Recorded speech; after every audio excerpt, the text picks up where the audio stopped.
No maid lasted with the millionaire's little daughter until a new maid did the impossible. Another one just quit. She got locked in the art room with oil paints. The assistant's voice buzzed through Michael Clark's laptop speaker, interrupting a tense moment. Michael's eyes snapped open. He was already 5 minutes late for a critical board meeting about a merger. But suddenly, everything else faded. The assistant's words echoed in his mind, and he abruptly closed his laptop, ending the meeting. Without a word, he walked out of his sleek, glass-walled office. Downstairs, the mansion was eerily quiet. There was no sound of laughter or footsteps, only the faint hum of security monitors. Michael's heart pounded as he took the stairs 2 at a time, racing towards Alice's room. He reached her grand, imposing bedroom door and pressed his ear against the cold wood. From inside, he heard muffled sobs, the scraping of brushstrokes, and then the clang of a wooden crate tipping over. He kicked the door open. The walls were smeared with red and black paint streaks and splatters that made his stomach churn. A discarded canvas lay on the floor bearing a child's drawing stick figures, a missing woman, a car in flames. Amidst this chaos, Alice stood trembling, her hair matted, wearing a paint-splashed tutu. She clutched a paintbrush like a weapon. "What, Alice?" Michael stammered. She lifted her head and screamed, her voice raw. "Bring back Mommy, I don't want anyone else." Michael dropped to his knees and scooped her into his arms, but she pushed him away, shaking uncontrollably. The strong smell of paint made his chest burn. "Alice, sweetheart," he murmured, trying to keep his voice soft. She ran past him, flinging the paintbrush at the door with surprising force, then threw herself onto her bed, burying herself under the blankets, her small body racked by silent sobs. Michael stood in the ruined room, tears unexpectedly welling in his eyes. He had believed that with time she would heal, soothed by nannies, teachers, family, or friends. But 13 helpers had come and gone, each lasting less than a week. Some even quit on their very first day, sharing rumors of chaos, screaming, and locked doors. He touched the paint-smeared wall, closing his eyes. As a successful tech CEO and millionaire, he could control markets, calculate risks, and manage crises. But this was his greatest failure. In that silent storm, he finally realized he was truly losing her. Michael gently took a crayon from Alice's tight grip and placed it on her nightstand. He sat on the edge of her bed, his voice soft in the darkness. "I know you just want Mommy," he said, his voice breaking. "And I promise I will always try to bring her back to you in stories and in your heart. But it isn't fair to put someone else here if she isn't you." Alice didn't respond. He continued whispering into the dark. If love were enough, she'd be here. He pulled the blankets back a little and sat silently, waiting for her to calm down. In that quiet stillness, he wondered if the right person could ever step into their chaotic lives, not to replace, but to understand. "I love you, Alice," he whispered, and stayed there, wrapped in a mix of grief and hope, well into the night. By late afternoon, the Clark mansion was quiet once more. Rooms were cleaned, toys were untouched, and all doors were closed. Only the faint echo of a child's earlier cries lingered in the high-ceilinged hallways. Michael Clark sat across from the newest applicant at the kitchen island, his sleeves rolled up, a mug of coffee in his hand, his eyes tired yet alert. She was different. That was his first impression. Sienna Hayes was young, perhaps in her early 20s, with blonde hair pulled into a neat braid and soft blue eyes. Her posture was relaxed but confident. There was something about her voice when she said, "Good afternoon, Mr. Clark," that caught him completely off guard, not just her words, but how.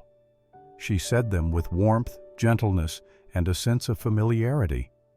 Michael blinked. "You're the 14th, he stated. Sienna smiled politely. "That's not the most encouraging welcome I've had in a job interview," she replied. He looked her over again. "This is not a regular position," he warned. "My daughter is difficult." "I read the job description," she said evenly, "and I've worked with children before. I also volunteered in palliative care at Edenwood." Michael frowned. "You've done elderly care. Sometimes their stories are the ones children need the most," she replied simply. That answer resonated with him. He let out a tired sigh. "You really want this job?" She nodded. "Yes." "Then God help you," he murmured, and signed the temporary contract. By early evening, Sienna had been introduced to the household. The housekeeper gave her a quick tour, a fresh uniform was laid out, and then Sienna stood outside Alice's door. Michael lingered by the stairs, bracing himself for the inevitable crash, the shouting, the rejection, just like always. But none of it came, only a strange, tense silence. Inside the room, Alice sat on her bed clutching a faded picture frame. She didn't look up when the door opened. "Hello, Alice," Sienna said softly. Alice froze, her hands clenching the frame tighter. That voice. It wasn't exactly the same, but it was hauntingly close. Sienna stepped forward slowly. "Your dad said I could come in just to say hi." Alice's lip quivered, her eyes wide with confusion and something else, grief recognition. She opened her mouth, but no sound emerged. Then she began to cry, not the loud, angry tantrums of the past, but quiet, broken sobs. Her small body trembled, as if something sacred had cracked open inside her. Sienna knelt, feeling unsure. "I'm sorry, did I say something wrong?" she asked. Alice shook her head violently, tears still streaming down her face. Without another word, Sienna sat on the floor beside her, giving her space. "I know a lullaby," she said after a long pause. "Would it be okay if I sing it?" Alice didn't answer, but she also didn't say no. So Sienna began a soft, slow, and melodic tune, an old English lullaby about stars and quiet wings. She had learned it years ago from a patient at Edenwood who used to sing it to her own daughter at bedtime. Sienna sang with care, each note warm and steady, laced with a tenderness that seemed to wrap the room like a comforting blanket. When the song ended, she looked up and saw Alice watching her, not glaring or frowning, just watching. With wet cheeks, the little girl whispered, "That was Mommy's song." Sienna nodded slowly. "It is a beautiful song," she agreed. Alice hesitated, then inched closer just a little. Sienna didn't move, she just smiled gently. Alice's tiny fingers reached up, brushing against her own hair, then paused. Cautiously, she leaned in, pressing her head into Sienna's lap. Sienna's breath caught in her throat. She carefully placed her hand on Alice's golden curls. Michael, still frozen at the top of the stairs, had stopped breathing. This was the very first time Alice had allowed anyone to touch her since the accident. After a long pause, a tiny voice whispered from under the blankets. "Can you stay?" Alice asked. "Just one night." Sienna's heart melted. She nodded gently, brushing Alice's hair. "As long as you want, little star." By the third morning, the Clark household felt noticeably lighter. The staff whispered about the changes, barely believing them themselves. Alice had come down for breakfast without being carried. She asked for toast instead of throwing it, and she even let Sienna braid her hair. Michael saw it too. His daughter was still fragile, still quiet, but something profound had shifted. A small crack had opened in the grief-locked walls she had built, and light was starting to pour in with Sienna at the very center of it all. They read books together in the sunroom, Alice curled under Sienna's arm with her thumb in her mouth and a picture book open on her lap. They made cookies in the kitchen, getting flour on their faces, with Sienna helping her crack eggs while Alice giggled at the sweet mess. They even had a routine now, tea with honey after nap time, a walk in the garden, and lullabies before bed. Michael watched all of this unfold like a man seeing color for the very first time. His daughter was smiling again, laughing again, something he had feared he would never witness. Still, he remained cautious, observant, and curious. Late one afternoon, after Alice had gone down for her nap, Michael lingered in the hallway, pretending to read the day's report. Instead, he waited for Sienna to emerge from the girls' room. When she did, he spoke. "You are good with her." Sienna blinked, surprised. "Thank you," she replied. He stepped closer. "Better than anyone we have hired." Her voice softened. "She is not difficult. She is just grieving loudly." Michael tilted his head. "And you know how to quiet grief." Sienna hesitated, then leaned against the wall, her fingers laced in front of her apron. "I lost my little brother when I was 17, she said quietly. Medical negligence. A preventable accident. Michael stilled. Sienna continued. He was only 5. I was babysitting that day. That kind of guilt, that kind of pain, it never truly leaves you. He swallowed, unsure of what to say. I saw Alice's eyes the moment I walked in, she whispered. I recognized that storm. It used to live in me. Michael looked at her carefully. So why come here? He asked. I thought maybe, she said gently, if I could help her, some piece of me might heal too. That answer stayed with him. That night on his way to his study, Michael passed by the playroom and stopped cold. The door was half open. Inside, the overhead light was dimmed and the room was quiet, save for the faint scratching of crayons against the wall. Alice was kneeling a box of markers beside her. She had drawn a picture, not just any picture, but a tall woman with blonde hair, a soft smile, and a long dress, clearly her mother. Michael felt the air punch from his chest. Then slowly he watched Alice take a cloth and with gentle, thoughtful movements begin to wipe the drawing away. She paused halfway, then looked up at the space where the drawing had been. I miss you, Mommy, she whispered, but I'm not mad anymore.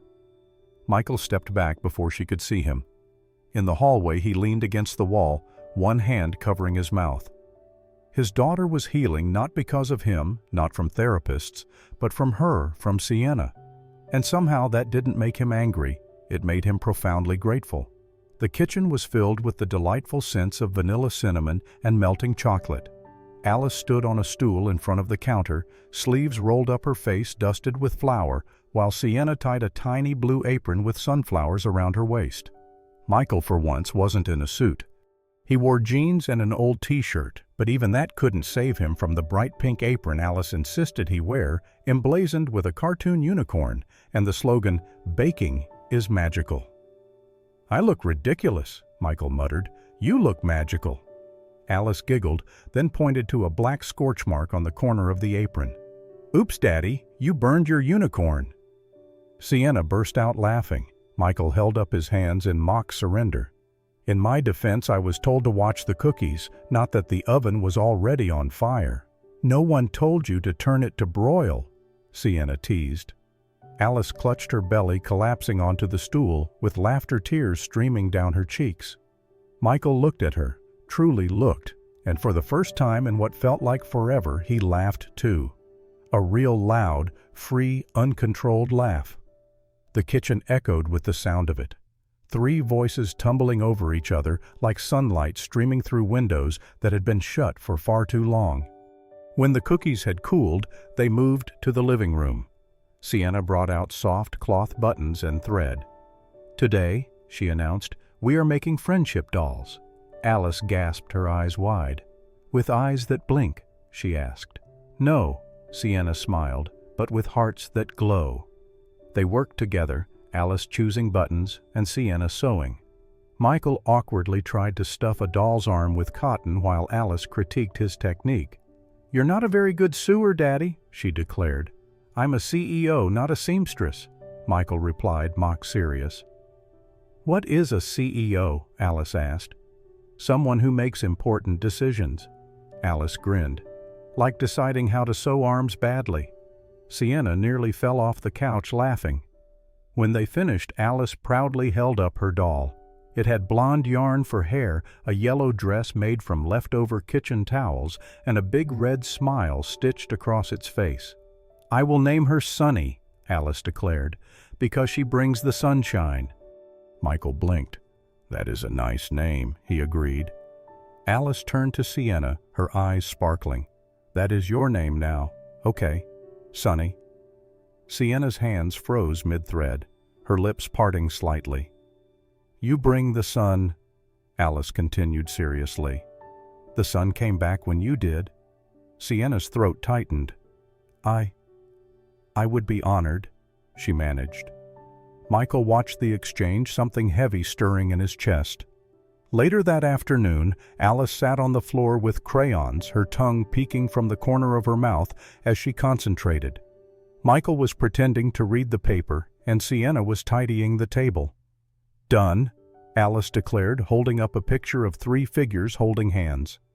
Michael recognized himself tall with a tie and messy hair, and next to him Alice wearing her sunflower apron. On the other side was a woman with blonde hair and a yellow dress labeled Sunny. Above their heads, a big red heart. Sienna crouched beside her. "Is this your family?" she asked. Alice nodded. "I hope Mommy sees it from heaven," she whispered, "and I hope she continues in her way." Michael looked up, his heart clenching. Alice traced her finger over the Sunny figure. "If Mommy sees you, I think she won't be sad about me anymore." The room fell still. Sienna touched Alice's cheek softly. "Your Mommy would be so proud of you," she said. Michael turned away, pretending to straighten the cushions. He didn't speak, but his hands trembled, and in the silence, the sunlight spilled over all 3 of them together. The house had settled into a calm silence. Alice was finally asleep, her arms wrapped tightly around the Sunny doll, her breath slow and steady, and her golden hair fanned across the pillow like a halo. Michael gently pulled the door shut, then turned to find Sienna in the hallway tucking a stray curl behind her ear. "Would you—" He started clearing his throat, looking unusually awkward. "Would you stay for dinner I cooked?" "Well, I made something, but it's edible. Probably." Sienna smiled. "Sure." Downstairs, the dining room was dimly lit by the soft glow of pendant lights. The usual sterile, polished energy of the space had shifted, replaced with something warm and inviting. There was no formal table setting, no wine glasses, and no business talk, just 2 bowls of soup, a loaf of crusty bread, and a pitcher of lemonade. Sienna sat across from him, quietly unfolding her napkin. Michael studied her for a moment before he spoke. "My wife, Claire," he began slowly, "used to say silence was a sign of comfort, that if 2 people could sit together without needing to fill the air, it meant they were safe." Sienna looked up surprised. "I haven't talked about her in a long time," he added. "You don't have to," Sienna said softly. "I want to," he replied. Claire was extraordinary. She had a laugh that could change the mood of a room. She was the one who taught Alice to draw to love stories. I used to read the same fairy tale book to both of them just to hear them giggle at the same parts every time. He paused, his eyes distant. "The day she died, I remember thinking, how does the world keep moving? How do traffic lights still change? Why does the sun rise?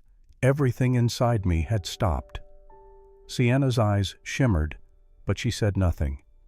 "Tonight," he continued, "was the first time I said her name without feeling like I might break." The room was quiet again.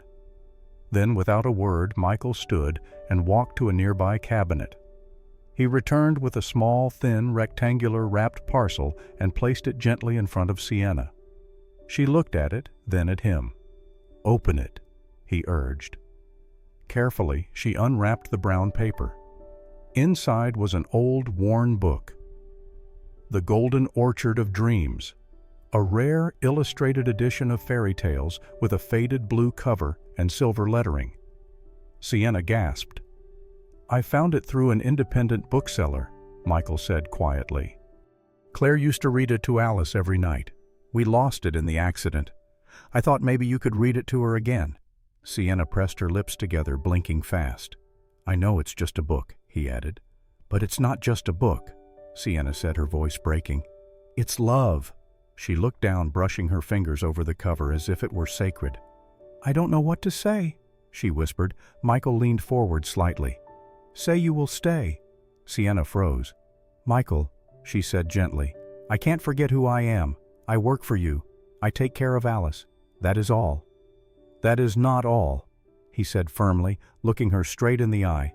"You are the one who brought my daughter back to life, and without realizing it, you brought me back too." His voice trembled just slightly. "You are not just a maid, Sienna. Not to Alice. Not to me." Sienna's breath caught. For a moment, neither of them moved. Then, as if the moment itself knew it had reached the edge of something tender, the kitchen clock ticked softly in the background and the lights above them flickered ever so gently. No kiss, no grand gesture, just a look and something beginning. It started with a single glance.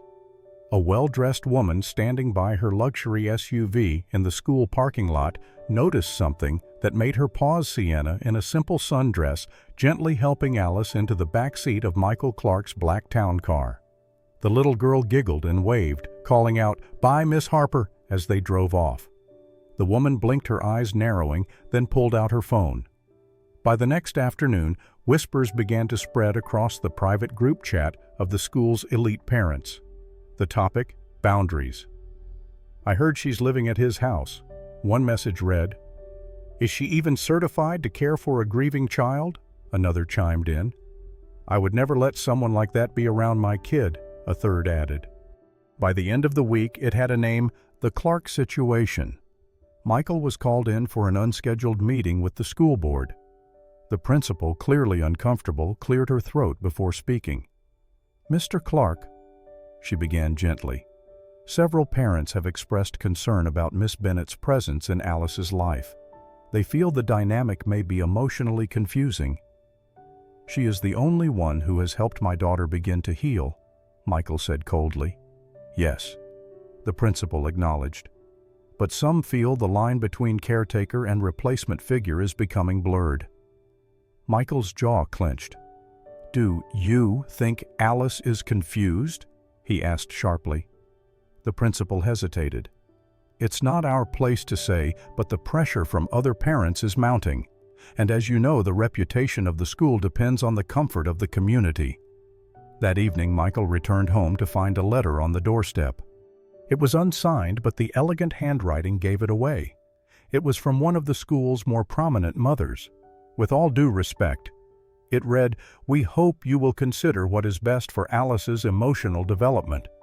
Attaching too deeply to a temporary caregiver can cause lasting psychological confusion. She has already lost one mother. It is not fair to risk her losing another." The words felt like a punch to the gut, but worse still was the noticeable change in Alice. She had begun to withdraw again. Her laughter faded, her joy dimmed.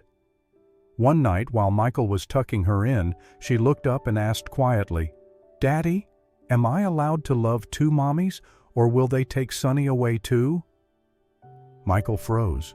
His throat tightened, and he had no answer. Then came the article. A small local gossip blog picked up the whispers and posted a headline that felt like poison: "Billionaire's Maid more than just help." The photo showed Michael walking beside Sienna and Alice, the angle suggestive, the caption cruel. That night, Sienna sat alone at the kitchen table, the article open on her phone.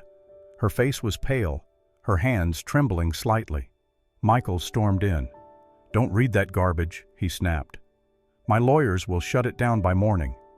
Sienna didn't respond. Her voice, when it came, was a whisper.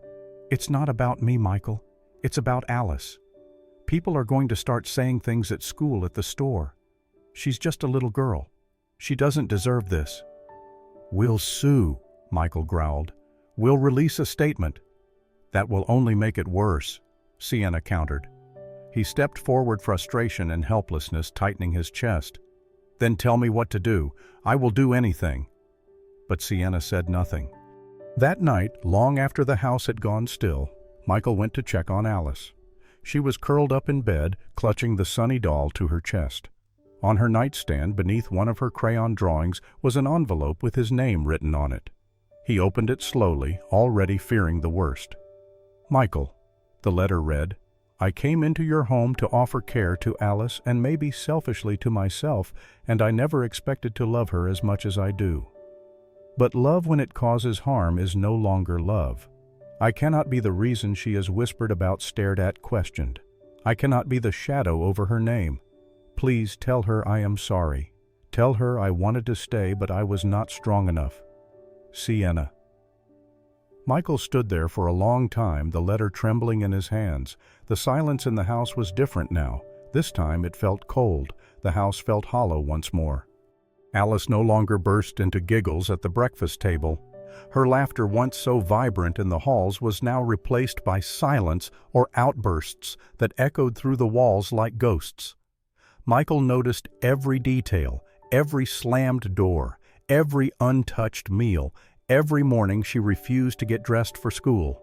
She hadn't spoken Sienna's name since the day she left, but she hadn't said much of anything else either. Michael tried. He offered to read her favorite story, but she simply shook her head. He tried baking the cookies they used to make together, but she took one bite, then pushed the tray away. One night, as rain tapped gently on the windows, Michael walked past her room and noticed the light was off the bed, empty. Panic surged through him. He searched the house, calling her name, until he noticed the slightly open door of the hallway closet. He knelt. Inside, curled up with her knees to her chest, was Alice clutching a pale yellow scarf, Sienna's. She was whispering to it, her eyes glassy, her voice trembling. "Sienna smells like Mommy," she murmured. Michael's breath caught. He sat down beside her silently, not saying a word, simply resting a hand on her back. That night he sat alone in his study and reread the letter Sienna had left, not once, not twice, but 6 times. He had once built companies and handled billion-dollar negotiations without blinking, yet here he was, helpless in the face of a 5-year-old's grief and a woman's quiet goodbye. The next morning he made a decision not based on logic, not out of pride, but because he had finally learned to listen, not with his ears, but with his heart. At the next school meeting, Michael requested to speak. The room was packed with polished parents and expensive suits. He stood before them without a script or a lawyer, just himself. "My name is Michael Clark," he began, his voice steady but raw. "Most of you know me as a CEO, a widower, a father." He paused, his eyes locking with a few familiar faces.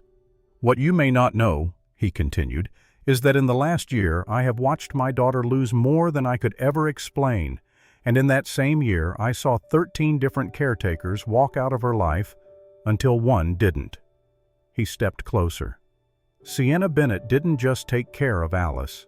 She listened. She healed. She brought music and laughter back into our home. And for that, I owe her more than I can put into words. A few heads turned uncomfortably. Michael didn't care. "I don't care what any of you whisper behind your hands. If kindness, patience, and love are threatening to you, then yes, I am guilty of letting my daughter love someone again. And if letting her do that makes me a bad parent, then I'll wear that title proudly." A long silence followed. He nodded once, then walked out without waiting for a response. That afternoon, he did one more thing. He contacted a trusted journalist, a quiet, ethical woman who had once written a tribute article about his late wife, and gave her permission to publish a short personal statement. It was titled, "Gratitude, Not Gossip." In it, Michael wrote, "There was no scandal, no scheme, just a father trying to do better and a woman brave enough to care when it was easier to walk away. She did not take advantage of me. She saved my daughter, and maybe she began to save me too." The post went viral overnight, but Michael didn't read the comments. He was already in his car driving toward the edge of town to the address where Sienna's letter had been postmarked. He had no plan, only hope. 1 month later, the Clark estate was completely transformed. Soft lights twinkled from every corner of the garden. The tall hedges shimmered with fairy lights, and candles floated gently in crystal bowls across the reflecting pool. A string quartet played softly in the background, and the air carried the scent of jasmine and freshly baked pastries. But the most beautiful thing wasn't the decor, it was the atmosphere. It was a night not about wealth, social standing, or business connections, but about remembrance. Michael had planned the event himself, a fundraiser for the foundation he had recently launched, named in quiet tribute to the woman who once held his heart, remembering her. The charity was created to support children grieving the loss of a parent, aiming to give them hope, resources, and a safe place to heal. People had come not just to donate, but to feel something real. Celebrities stood beside school teachers. Wealthy donors chatted with single moms and children who had been touched by loss, played near the garden's edge, their laughter floating softly into the night air. There were no cameras, no interviews, just people connected by something deeper than status. Toward the end of the evening, after the speeches, the tears, and the toasts, Michael stepped onto the small stage set beneath an oak tree. His black suit was neatly pressed, but his expression was gentler than most had ever seen.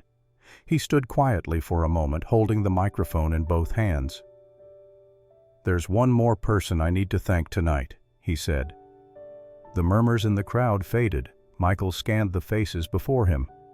"You all know the story of how this foundation began. You know who we named it for, but what you don't know is that I wouldn't have had the strength to do any of this without someone who came into my life when I had no hope left."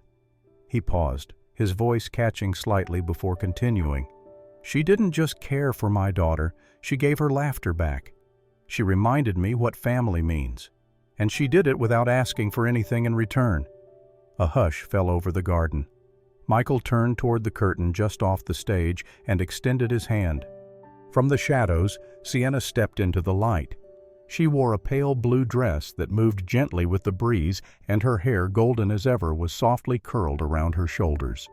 Her eyes sparkled with unshed tears, but there was a strength in her smile, a strength Michael had always seen in her even when she doubted it herself. For a heartbeat, no one moved. Then a tiny voice rang out clear and full of joy. "My Sienna's back."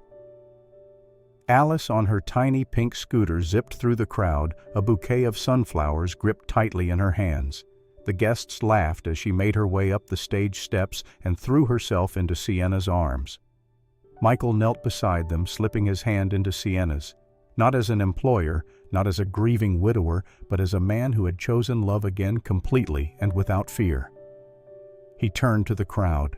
"I never believed in second chances," he said, "but this woman, this family we've built, made me believe again." The applause that followed was not loud or showy. It was warm. It was healing. 1 year later, beneath the same oak tree, a smaller gathering was held. There were no reporters, no elaborate floral arrangements, just a garden, a handful of close friends, and a group of children who had once lived in shelters, now dressed in tiny suits and dresses thanks to the Remembering Her scholarship fund. Michael and Sienna stood hand in hand. Alice, now 6 and as bold as ever, wore a white dress with a crown of daisies in her hair. She held a small satin pillow with the rings and a basket of petals looped over her arm. She marched down the aisle, proudly tossing petals with one hand and balancing the pillow with the other. At the altar, she raised her parents' hands high, like a tiny referee announcing a tie-breaking win. "I now pronounce you best family ever," she declared, earning a round of laughter. The vows were short but meaningful, honest words about grief healing and choosing love again, not out of need, but from courage. When the officiant gave them permission to kiss, Alice clapped the loudest. Later, she ran to the photographer and shouted, "Take a picture! This is the best day!" in the framed photo that would later sit in the Clark family hallway. Alice stood proudly between Michael and Sienna, her hands clutching theirs. Above it, written in elegant gold lettering, read, "Some families are born. Ours was healed." If this story touched your heart, if it reminded you that healing can come from the most unexpected places, and that love, real honest love, does not always arrive perfect, but always arrives when it is meant to, then please don't forget to like, share, and subscribe to Soul Ring Stories. Here we believe that every heartbroken silence can one day turn into laughter again. See you in the next story.